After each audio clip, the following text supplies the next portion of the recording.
Good evening. If you came this far out in the cold, you've got to be excited about being here, right? Literally, I just want to say thank you. Thank you so much for coming and being here this evening. My name is Pastor Brent, and I'm the Director of Discipleship here at Shiloh, and I'm with Pastor Dave, our senior pastor, and this evening, we're here to talk about life groups. And before we get started, I just want to tell you about my own experience in life group. This morning, I woke up to 4 texts on my phone. I get up relatively early. The alarm goes up at 5:15, and I'd already had 4 people text me that evening, and it was all the guys from my own small group, from my life group. And I've been in life group for about 5 or 6 years, and whenever anything happens in any of our lives, the first people we contact is the people in our life groups. And we pray for each other, we love on each other, I know each other's kids, and we babysit, and if anything happens, we're the first group of people that we turn to. And how that happened wasn't something weird where we made some sort of bond and we spit in each other's hands and shook hands and said, I promise I'll be there for you. Is what happened is we decided that we were going to intentionally start to get together on a regular basis. And for my friends, that meant we were going to get together, and our wives, because we have amazing wives, would make snack food, and we would hang out around each other's dining room tables and eat and talk about life. And in that, we would talk about Scripture, and in that, we talk about where God is in our lives. And through these conversations, we started to talk about our jobs and talked about what it meant to be men and what it meant to be husbands, and then what it meant to be fathers, because throughout that time, all of us started to have kids. And because of all that, no matter what happens in my life, I have a group of people that I always know that they're text away, and that they'll be praying for me, and they'll be loving me, and that if anything happens, they're my go-to crew. And that's because of life groups. And so I really believe that life group can be a transformational part of our lives, especially our discipleship life. And so I appreciate you coming and hearing about what life groups are today. Here's the reality. I know for some of you, you heard the title Life Group Leadership Training, and you said, whoa, I'm not the leader. Maybe you are, maybe you're not. But what I do appreciate you coming and just learning about what life groups are. And so open your ears, open your hearts to what life groups are. And I hope that by the end of this evening that you have an understanding of what life groups are, an understanding of how and where it can be a great discipleship piece in your life. But before we get started, I think it's important for us to be aware of who we're sitting with. And so let's take a moment and talk to each other. I want everyone around the table to tell you about that one childhood friend you had and what made that friend so special. So let's just take 5 minutes to talk around our tables about that one childhood friend you had and what was that one thing that made them special. Let's go ahead and talk to each other. All righty, let's pull back together. Tell me what makes a great friend. What are the characteristics of a great friend? You've been talking about the friend you grew up, Barb. What makes a great friend? Trust. All right, what else? What's that? They listen to you. Respect, I heard. Yeah. They put up with you. Yes, yes. Yes, no matter what. Yes, Carlene. Always there for you. Ladies, what makes a good friend? Honesty? Loyalty? Good. They always tell you the truth. Oh, but come on, let's be honest. Do we always want to hear the truth? Yeah, no. But good friends will always tell you the truth. Well, I'm thankful that we're here tonight, because I think what we're talking about tonight is more than just about making friends. This is about deep discipleship, and discipleship is a relational process. It's something that happens one-on-one or in small groups of folks. It's something that we do together. As a church, we have a mission statement in our church, and our mission, if you don't know it, is to make disciples of Jesus Christ for the transformation of the world. That's our mission. And I think it's a great mission. I think it's an important one to pay attention to, that why we exist, why we do, why we show up every Sunday morning, why we sing, why we pray, why we practice, why we gather, why we preach, why all these things, that our mission of the church, why we serve one another, is to make disciples of Jesus Christ for the transformation of the world. Now, I think that's important to know, because our primary goal, the primary focus of who we are called to be, is disciple makers, and only disciples can make other disciples. And so discipleship is an incredibly important part of what it means to be the church. I think some of our problem comes in when we forget about, or we confuse what our true destination is. Do you notice that the mission of the church is not to make churches of Jesus Christ for the transformation of the world? is to make disciples of Jesus Christ. Do you see the difference? There's a lot of times I think we get confused. We think that the church is the destination rather than the vehicle. And let me tell you what I mean by that. Sometimes we think that if we can just get to church, or we can just get my neighbor to church, if I can just get my spouse to church, if I can just get my friend to church, then we've made it. We've done the thing. We've accomplished the task. We've put the check mark in the right box. And so we've confused church with discipleship. But what I've come to learn is that church is the vehicle that we use to get to discipleship. It's not the only vehicle that's available, but church is a vehicle. So just coming to church, and as big a fan as I am of church, I spend my life in this place. I've given my entire adult career to the church. The church is important, so don't hear me minimizing it. But at the end of the day, just showing up on Sunday is not. Jesus didn't just call us to be great church members. He called us to be disciples, and to make disciples, go into all the world and make disciples. And so I think what I want us to be about is to say, how does this vehicle, this church, become a disciple-making tool? One of my favorite preachers is Andy Stanley. Those of you who have come to Wednesday Night Bible Study, you may have been here when we did a series by Andy Stanley called Guardrails. And he's one of my favorite preachers. I learn a lot from him every time he preaches. And one of the things he said that's always stuck to me is that he said, discipleship happens best in circles, not in rows. The discipleship happens in circles, not in rows. And many of you know, if you've recently come to church, or if you're relatively new in church, you probably know how difficult it is to really connect in a deep way with folks just by showing up on Sunday morning. Because your best option is to kind of look at the back of somebody's head, in a pew, or maybe you get to sit next to somebody, but sometimes that's pretty uncomfortable. We usually like to sit in that empty pew where nobody's going to, and so it's hard to make connections. And so we've done some things in the church. We've offered free coffee, and we've made some gathering spaces, but at the end of the day, it's really hard to grow into deep, meaningful relationships if all we ever do is sit in rows. But when we gather around circles, when we gather around round tables, when we're able to look each other in the face and really share life together, that's where deep discipleship happens. Now, like I said, I'm a huge fan of the church. I think the church is critical to our discipleship development. The church is where the body of Christ gathers to worship God together. I think the church is the place where it's often the entry point. Most folks are going to step into their relationship with Christ by coming to worship, showing up in a church service. Church is the place where we're going to hear about the vision of where God is leading us and directing us, get our DNA of what our church is all about. And church is an important vehicle for discipleship. But I've come to believe that if all we ever do is show up in church on Sunday morning, then what we become is more like a stagnant pool than the river of life we were designed to be.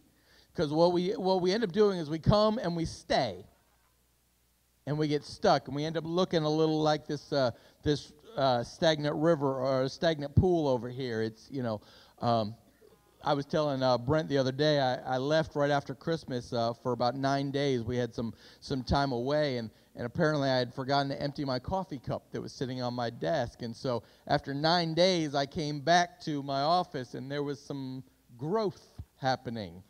Not the kind of growth you want to see in church, but it kind of looked a little bit like that stagnant pool. And what I've come to realize is that what we're called to be, we're not called to be pools, stagnant pools that just come and stay, but we're called to be living water, rivers of life.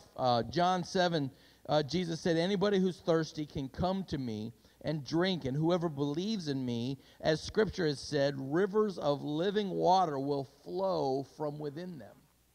That's the picture of what we are called to be, not a stagnant pool, but a river of life that is ever moving and changing and developing and growing and maturing.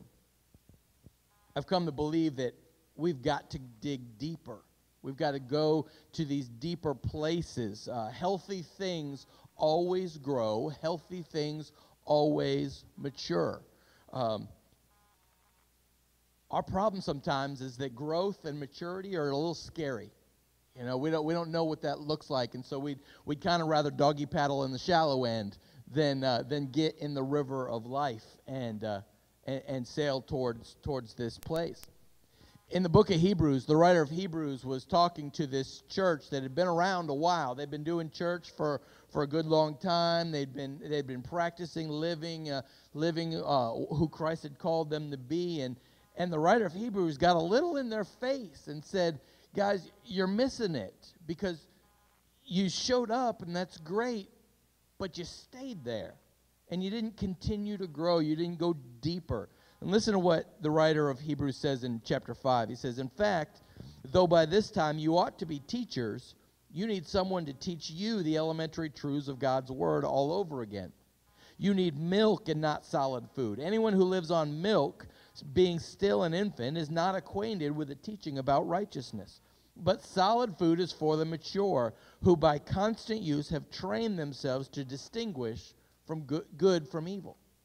And so part of our call as Jesus followers is not just to show up at God's house, but to allow God's gift of God's church to be the vehicle that brings us ever deeper and ever further and ever farther down this stream of living water. One of the things that I hear you saying, though, is part of discipleship and part of this understanding of what it means to live into this mission is that no longer can we show up to events, but also we have to live. You know, no longer can discipleship be a pool party that someone invites and we get to have fun and I get to put on the swimmies and then just leave when it's inconvenient or I start to get pruny or it's just not fun anymore. It's more of it's an ongoing lifestyle. And yes, you can invite people in and out and events are part of it, but it's not just something we come and we leave. Imagine how different it would be if church wasn't just something we went to once a week, but it was a life we lived. It was a personality that we are church. We live church. And then whether it's Tuesday or Sunday or Saturday or Wednesday night or whenever it is, that we are living the body of Christ out in the world. And I think this is God's call for us as disciples. So I want to take a pause here for a second. I've kind of shared with you a little bit of the kind of the theological underpinnings of why I think discipleship is critical, and we're going to talk a little bit about how life groups fits into that understanding. But let's take a minute just at your tables and just talk with each other for a few minutes about when I use the word discipleship. It's a very churchy word. You know, you don't use discipleship a whole lot outside of church. But when you hear the word discipleship, what does that mean to you? What does that look like? How does one become a disciple from your perspective? And just share at your churches some of what you think of when you hear the word disciple or discipleship. So I'll give you about 3 or 4 minutes to chat about what discipleship means to you. On your mark, get set, go. All right. I think I love that. I had the great question of talk about one of your friends, and then Dave goes, talk to your table, explain what discipleship is. So I'll ask the next question and we'll see how it goes. We'll go back to rainbows and ponies. Yeah, exactly. Let's talk about stuff that we're comfortable with. I can tell you real quick, one of the things that I know about discipleship is I know it when I see it. And this last Monday I saw it. I was sitting in Oak Hills High School with students, and there was a high school Bible study being led by a high schooler for high schoolers. And one of our high schoolers, had stepped forward and said they were going to lead their peers. And so we sat in a classroom in Oak Hills at 7 a.m. in the morning, and one of our students taught their peers, other students from other churches, about what it meant to really, truly be in Christian fellowship.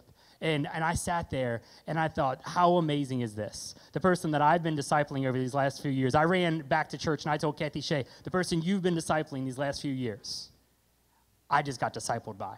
I watched 9 other students get discipled by. I watched 3 other youth pastors and a teacher all grow because of stuff she was teaching us. And so sometimes when it comes to discipleship, it's really hard to define. I don't know, I couldn't hear what you guys were talking about, but I bet you were wrestling with really trying to put your thumb on exactly what discipleship is, and it's the key to our mission. But sometimes you can see it, and you know that that's what discipleship is. The tricky part about discipleship is that it's not a class you take. And it's not an event you show up to. It's not like, hey, I showed up to life group leader training. Now I'm a disciple. It's about relationship. It's about life. And like you said, it's tricky to live into it, but you know it when you see it. Yeah. Absolutely. One of the things that people ask me, Brent, what's the goal of being a youth pastor? And how do you know that you're being successful? And one of my big keys is I know when I have college students that are willing to stay.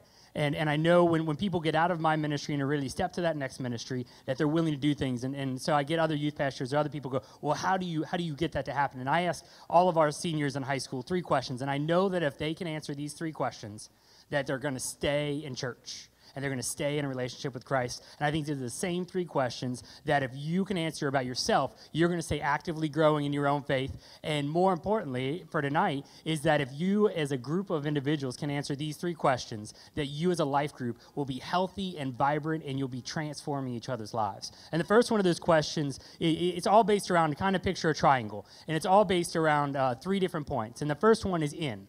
Is how are you being built up? How are you being cared for? How are you kind of being taken care of? Because is a reality, we're all broken people. We're all people that need something. And so part of being in relationship is the fact that we can say, you know what, I can't do it on my own.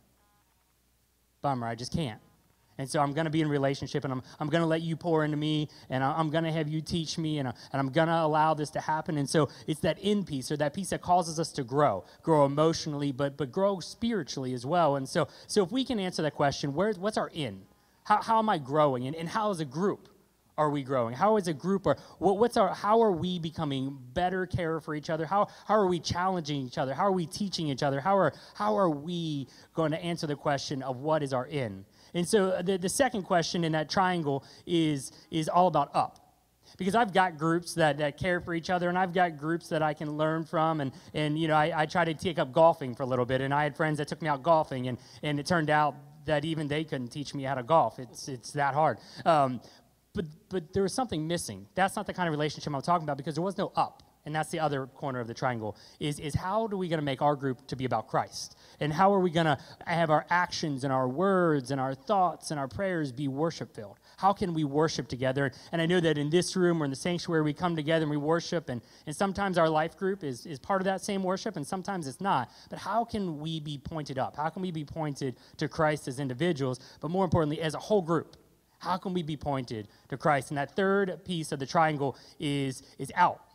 How can we be out? How can we be serving and reaching others? And so as a group, how can we be constantly not only focused on building ourselves up, not only focused on Christ, but focused on being those hands and feet? And for different groups, it could be totally different answers. I know in my own life group I was telling you about earlier, we've been together for a while, so we've gone and we've served at different projects together. We've done things as silly as going out to a restaurant and intentionally finding a waitress that just seemed like a really big tip at Christmas time was going to be made a difference in her life. And it's just a lot of little things, but we did what we enjoyed doing, and we found ways to serve God through that. And so if we can answer the question as a group, as a life group, and as individuals, what is our in, what is our up, and what is our out, I really believe that we can know whether we're a healthy life group or healthy individuals in Christ. And go ahead. I was just going to say that's kind of the same thing we talk about, that when someone joins the church or wants to become a part of the church, they ask, what's this church all about? And I usually try to tell them, if you can answer those 3 questions, how are you growing, how are you worshiping, and how are you serving? If you can have an honest answer to those 3 questions, then you're solidly in the pathway. You're in the river, not in the stagnant pool. And that's how you know you're headed in the right direction, because you're able to answer. You've got an understanding of where is it, in, out, and up, worship, serving, and growing. Absolutely. So before we move too much further into the whole discussion of what life groups are, I want to kind of give like that disclaimer. At the end of the commercial where that guy talks really, really fast and about all the medicines and, these are the side effects that are way worse than the thing that actually could have been solved. I want to do a little bit of that. Here's what life groups aren't. They're not a place for networking for businesses. A lot of people are like, I'm going to join a network, or I'm going to join this life group, and then I'll get connected to a bunch of different people at church, and it'll help me professionally or help me get my car fixed when my car breaks down or whatever. And that's not what life groups are. They're not just a place to build a network. It's not a place that's strictly social.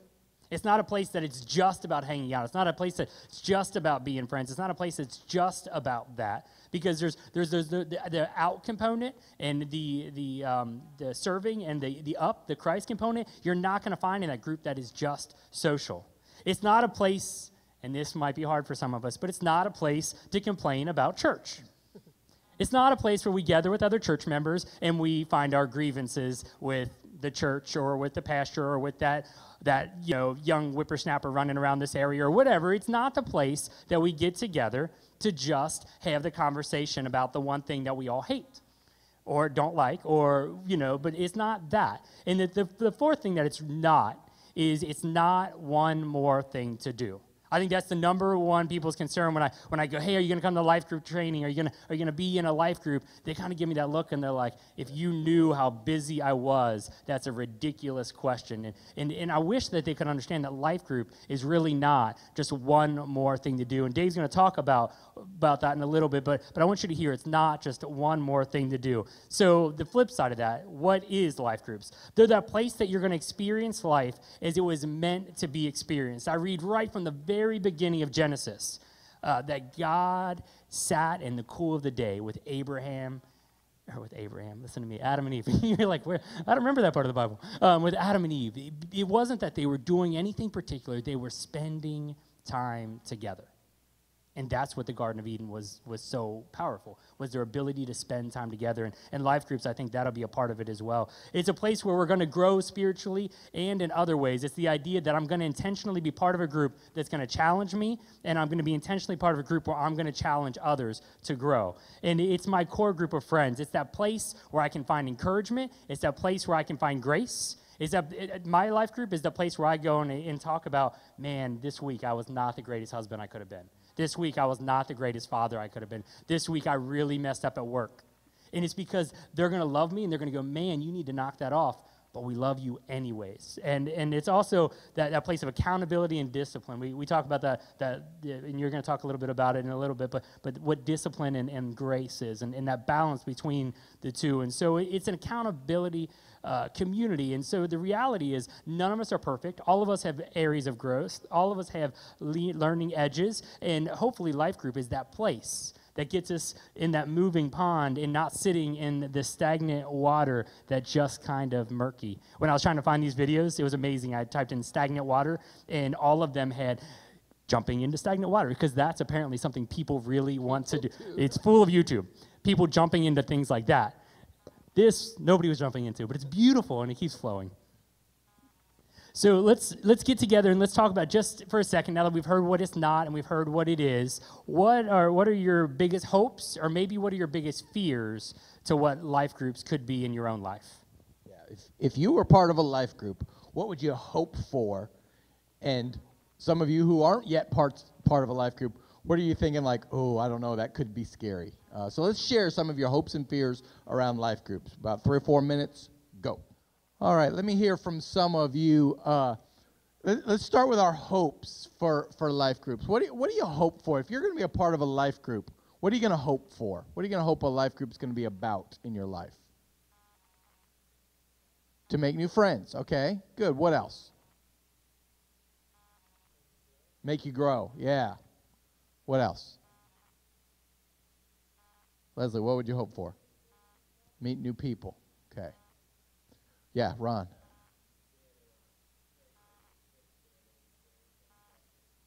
Yeah, a safe place to be able to share some stuff. Absolutely. What are the fears of life groups? What are you? And let's make it a little safer. We all know none of you are afraid of anything. You're all the bravest people on the planet. But super church. But those you've heard of, those people you know, what are people afraid of when it comes to engaging in life groups? What are the fears?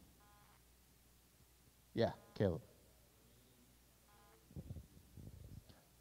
Yeah, now all of a sudden there's a group of people who knows me well enough to call me out, and I may not want that. Yeah. We spent our whole life trying to get out of our parents' house, right? Right. Yeah. What else? Other fears people have? Yeah. Okay, yeah, the accountability might not be as grace-filled as it should be. Yes, Barb. Yeah. Yeah, tell me more about the group is coherent. What does that mean to you?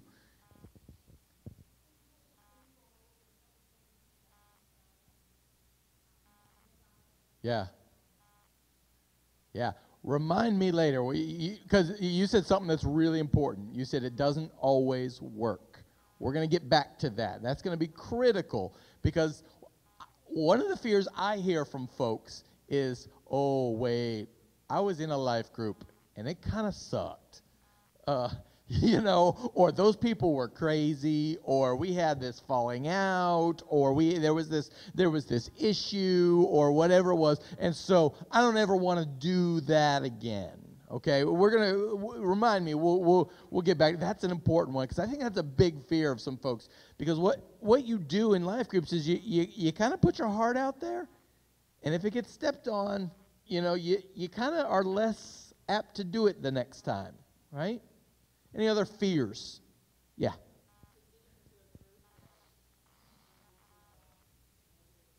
Yeah. Getting into a group that all of a sudden now we're the We Hate the Republicans group or whatever, it turns into something, and I've seen that happen. Yeah.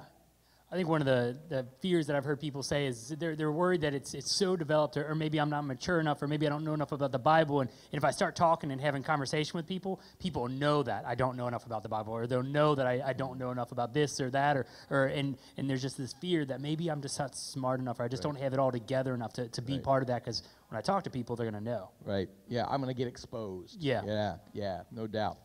Well, let me share with you the life groups as we have imagined them here at Shiloh Church are kind of based around three key principles that I want to make sure you have. And on your tables there are these little message maps. These the in, out, and up is on there, and also these three key principles to life groups. And the three key principles that life groups are based on are: do what you love, do it for a defined period of time, and love on God's people. Those are the three principles that life groups here at Shiloh Church are going to be based on. And I want to take just a couple of minutes and describe what each of those means in the context here at this church. So when we talk about do what you love, this is why for us, life groups are not just one more thing you got to do. What we're asking you to consider is, what do you already do? What are your loves? Where are your affinities? Where is your heart? Where are your passions? Because my guess is those places, it's easy to spend time in those places of passion. What we're asking is, what would happen if, instead of trying to do one more thing in addition to what you already do, what would happen if you got real intentional about the things you already do? So for me, I'm interested in being a better dad, a better husband, a better guy. And so for me, I'm up at 7:30 on Saturday mornings meeting with Chris and his group, because that's a passion of mine. I have excitement around that. I want to do that. But it's not just a group of guys who are just chatting. We are that in, out, and up components. We are really challenging each other, trying to be better, not just better dads, better husbands, better guys, but better Jesus followers and better Christians. And so we're asking you to think about, what are the things, where is your heart passion? I know, Barb, you came to me a couple of months ago and said you had a real heart passion around the people in our church who were grieving loss. And there was a passion for you in that. And so we started a group of people who were connected by grief and wanted to share some of those stories with one another. And so there's a group that got started there. So as we envision this, what we're asking for is for you to be asking yourself the question, what makes my heart beat? What do I get excited about? What am I passionate enough about to do something about? To get up early, to take some time for? What am I passionate enough about to do that? And if you find that thing that you love, then the question becomes, how do I turn that into a group that really honors God?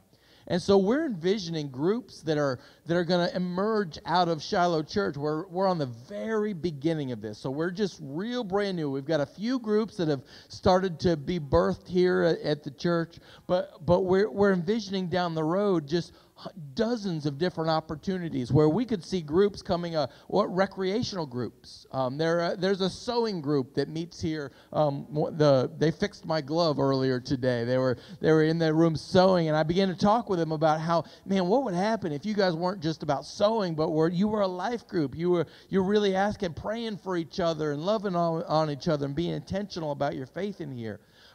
Golf groups. If there's one thing this church likes, it's golf. They may not have been able to teach me how to golf, but they love can't golf. Teach Brent, but last night Greg Rebenek was saying that there was a group of basketball guys in here. That could be a life group if we got intentional about it. We could see Bible study groups emerge for those who are really interested in taking their faith to a deeper level. I could imagine folks coming together to study a book of the Bible, people coming together to engage in disciple Bible study, or read through the Bible in a year, or just take Sunday's message maps and go over the sermon. And again, this is not a place to complain about the sermon. It's a place to study, not delivery, but content, perhaps. Support groups. We've talked about grief group, addictions, men's groups, women's groups, topical groups that could come out, marriage and parenting and financial peace, and groups that are interested in outreach or interested in leadership. Do you see there's no end to this? The only qualification is, what do you love? And how do I get intentional about taking what I love and turning that into something amazing? One of the other fears I hear from folks is that I don't know how to do that. I don't know what that looks like. I don't know how to lead a group. And so that's one of the reasons I'm really excited about Right Now Media.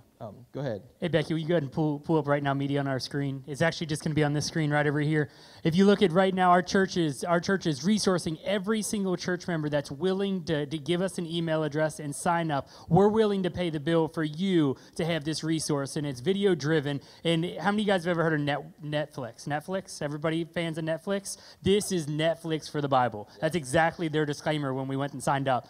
And there's thousands, I think it says over 6,000 different studies that you can sign up, from youth to parents to different books of the Bible. And so what happens is you and a group of people can pick a resource, and it's free to you as long as you're willing to give us a email address. We'll sign you up, and you create a username, and you're ready to go. And so you just pick on any one of these. That's awesome. Just keep scrolling. You can pick on these, and they're 4, 5, 6 1-week sessions, and you can pick on them as a group. You watch them, and you don't need, after you watch them, my men's group, we're doing a one on time right now, and we watch it. We don't need a guided discussion. We watch a 20-minute video and we go, wow, that hit me. Or nobody needs to ask the guided questions. We just go, I've never thought about that. And conversation just happens because these videos are very powerful. This is also the resource, if you've been here on Wednesday nights, that Dave's been leading us through and will keep leading us through.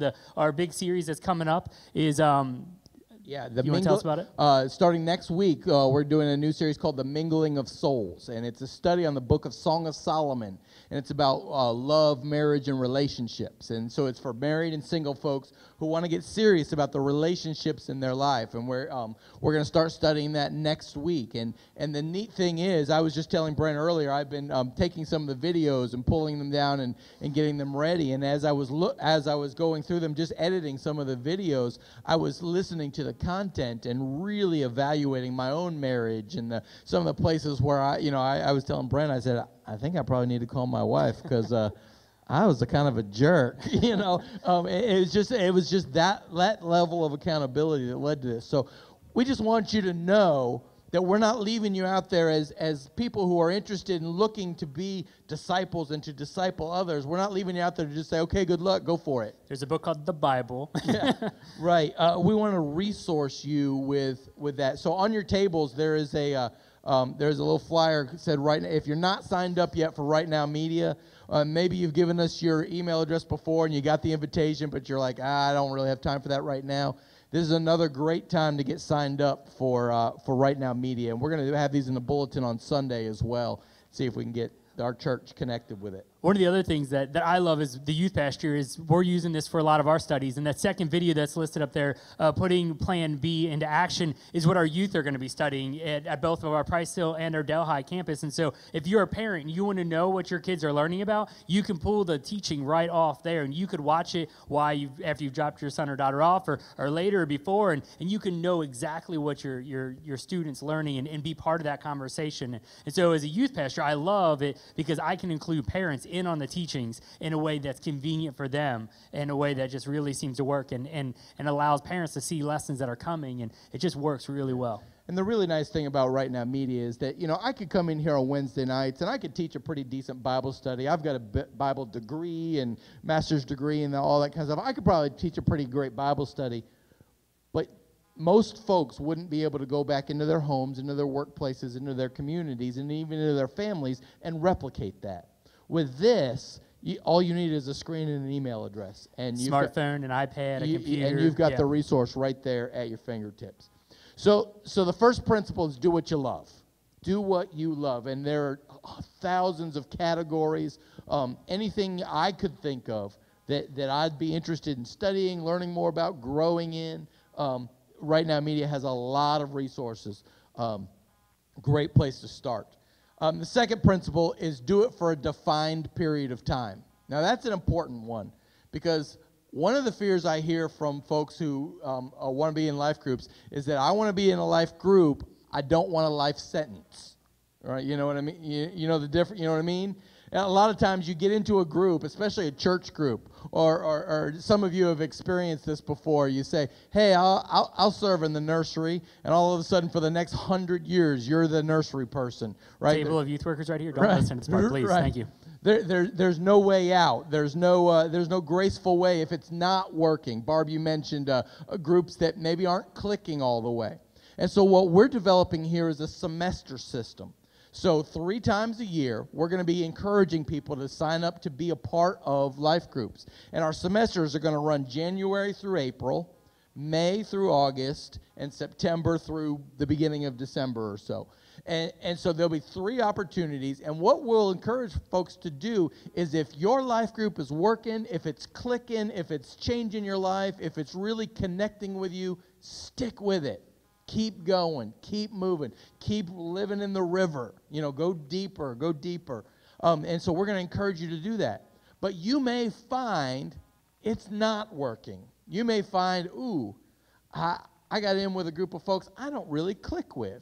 Or this has become a political rally, not a life group. Or, it's turned into something you didn't think it was going to turn into. And so each semester, there will be this graceful opportunity for you to say, hey guys, it's been fun. I'm going to try something new this semester.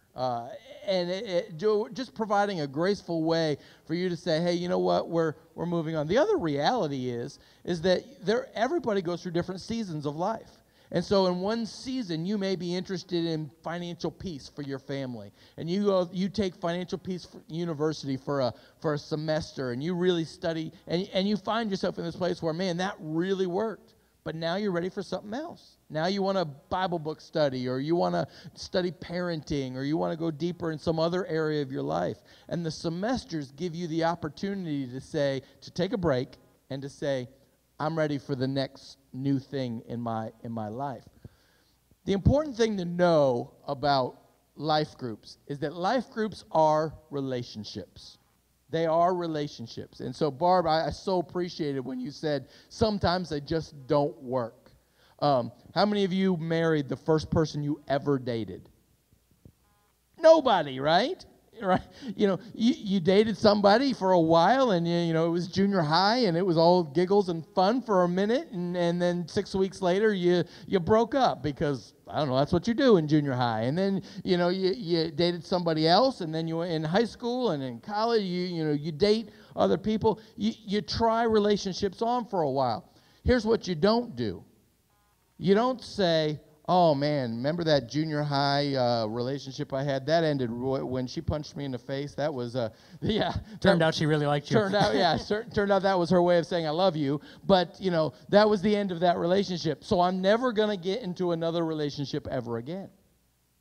And sometimes we do that with church. We get hurt. We get a little burnt. Things don't go the way we thought they ought to have. Or we find ourselves maybe not quite in the right group that's clicking, and we say, oh, I'm done. I'd rather do life alone. And I'm here to tell you, church, relationships matter. It is everything when it comes to discipleship. So I want to encourage you. Will they always work? No. Will you find yourself in a life group where you're like, when's the end of the semester? Is that coming soon? Probably. That might happen. But you're going to have the opportunity to make a change and to do something new and to try on a new relationship. And so I just want to encourage you, don't give up on relationships just because one didn't go the way you hoped it would. All right? So do what you love. Do it for a defined period of time. And then the third principle is love on God's people. And this is the intentionality part. This is the part where whether your group is a basketball group or a knitting group or whatever it is, you are intentionally loving on God's people and allowing yourself to be loved on as well.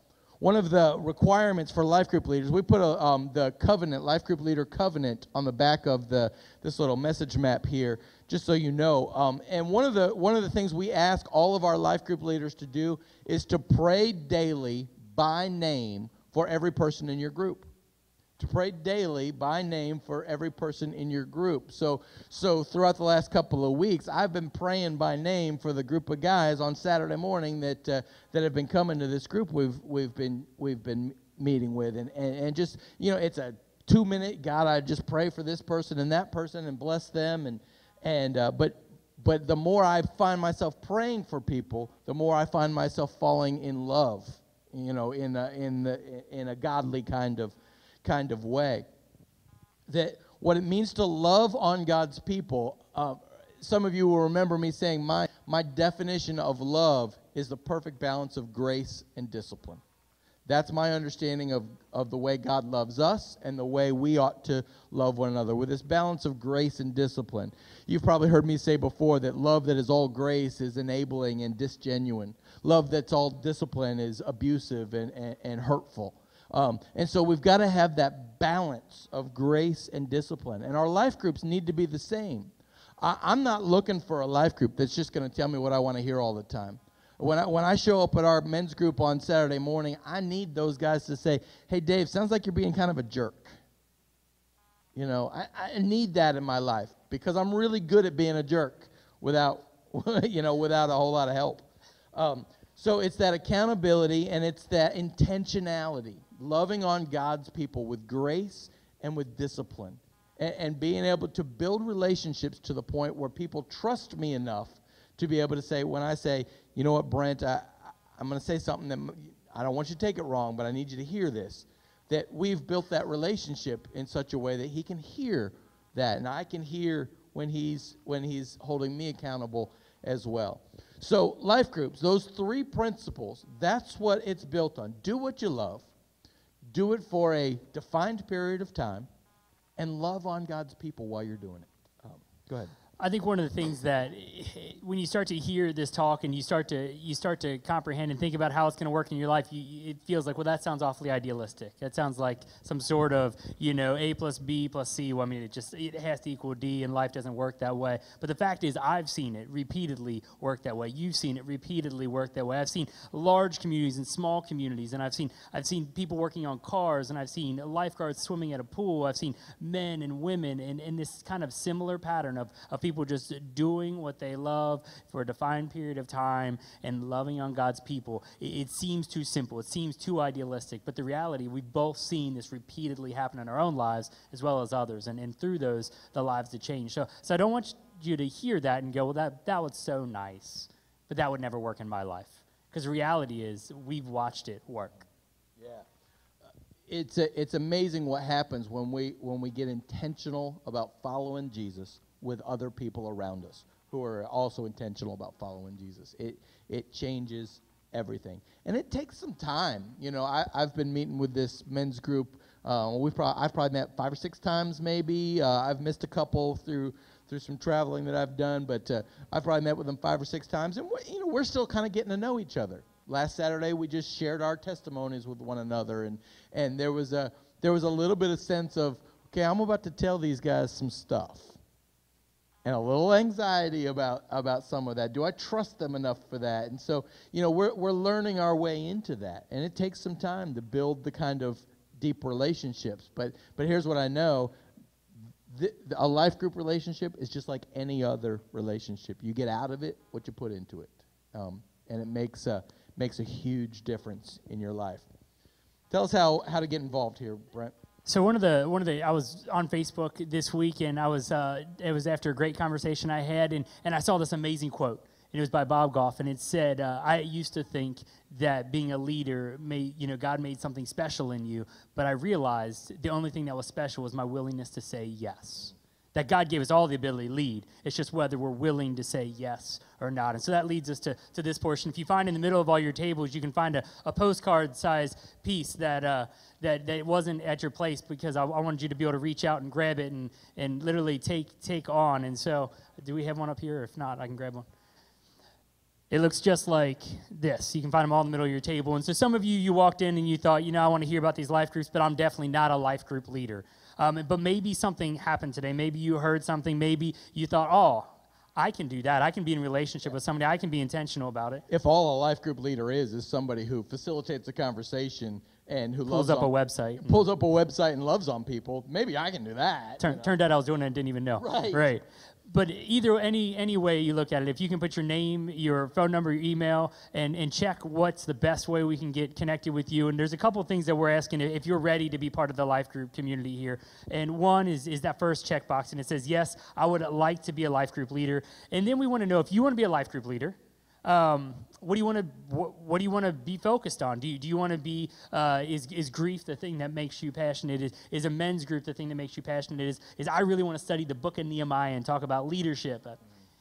I'd go to that. I'd go to that too. We should do that. I want to work out. We've been working out in the mornings and wanting to talk about trying to get someone to, some mornings, talking about somebody trying to lead that, and that could be a life group. And so what are some areas of things you're already doing that you love to do, that you could lead others to do it and just be intentional about it? And then, but maybe I'm looking for someone in this church to start a T25 group here in the morning. You're in there, Julie.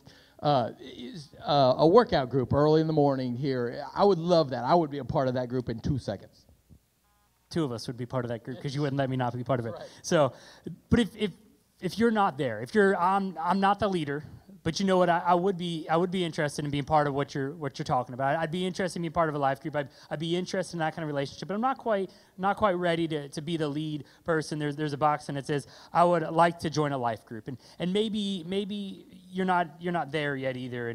And there's another box, but it says I'm willing to commit to attending Wednesdays at Shiloh. Because the reality is, if we're not willing to take the next step past Sunday, sooner or later, my experience is then it becomes even hard to come on Sunday, and then it becomes hard to, and our whole faith starts to really teeter on back and forth, because we start to struggle to answer that in, that up, and that out. And when one of those falls away, the other ones start to feel harder and harder. And so one of my challenges is for each and every one of you to really think about filling out one of these cards, and if you see there's a basket on your way out, to putting it in there. If you check that, yes, I'd like to be a life group leader, expect a call soon by one of us to talk. But here's one of the keys. If you check, yes, I want to be a life group leader, let's talk about how you form a life group. Yeah, I think one of the critical things is, as we get started here, it'd be easy for everyone to check that I want to be in a life group leader, but not be a box, but not the I want to lead a life group box. The reality is there are no groups that don't have leaders, right? So you can't. There are no groups that will go here unless there's a leader to lead it. And we're going to encourage you not just to be a lone wolf leader, but find a partner and find a friend to be a leader as well. But what will happen is, if you check that box and you think, man, I'd love to see a movement of discipleship start here through Shiloh Church, and I'm willing to be a part of that, I'm going to check that life group leader box. Brent and I are going to call you, and we're going to sit down together. We're going to kind of have a one-on-one conversation about how to get started, how to go out and begin to fill your group, because we're not going to do that for you. We're not going to magically hand you 20 people to be a part of your group. We're going to help you get connected with other folks who might be excited about the focus that you have. But it's going to be up to the leader to fill their group and to invite folks and to kind of be the key cheerleader for what God is doing in you and through you. And we're going to resource you. We're going to give you all the right now media group, our men's group. We're reading a book called No Matter the Cost, and so we'll help get that at the church's cheapest cost for you. We're going to resource you when you come when there's a conflict or a problem. There's some person who just won't show up in life group. We're going to sit down with you and help you deal with that. We're gonna help you overcome whatever issues you have. And so Brent and I have committed to being resourcers for you, and so that you're not in this all by yourself. Helping you be the leader we believe God has called you to be. Absolutely. So to me, as we get ready to walk out of here, I would love, in my ideal world, that every single person that's here would find one of the cards and say, I'm going to commit to one of these three things. I'm going to commit to being a leader. I'm going to commit to trying to have my ears open and my eyes open and a willingness to listen and express an interest in joining another life group, in the idea that maybe I want to check out what this is, and maybe someday I'm going to be a life group leader. Or, you know what, I came on this Wednesday and it turned out this wasn't terrible. Turned out I learned something today. I got to see the river. I got to see the scum. but maybe this is something that I could make part of my everyday life. Yeah, and remember, some of you remember when we started Wednesday nights here at Shiloh several months ago, one of the things you heard me say several times was that Wednesday nights are designed to be a taste of what life group could be like. So we've designed Wednesday night. We use Right Now Media, so you kind of get a sense of how you could use that in a group outside of this place. We do table conversations to represent what it might be like to facilitate a conversation. I do a little bit of teaching that kind of leads the conversation of what it might be like for you to lead a group like yours. So Wednesday nights, if you're just not sure what that next step is, I really want to encourage you.